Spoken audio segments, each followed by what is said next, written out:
Hey, this is the Desert Viper. Thanks so much for your order of our Illuminated Buddha, and I hope it brings you joy to your house. I know it brings a lot of joy to ours.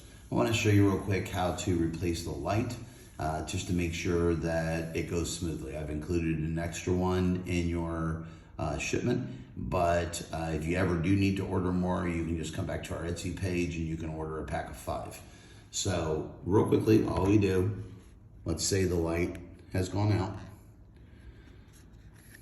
Then what we're gonna do, we're gonna pull the light out carefully.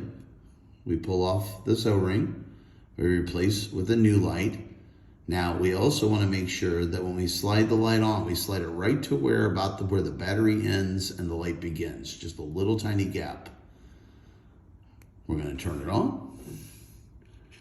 We're gonna insert it back in. That gap also helps to make sure that when it's on the stand, it fits nicely and it doesn't push and accidentally go up inside Buddha. So there we go. I really hope these things bring a lot of joy to you. Thank you again so much for your purchase and have a blessed day.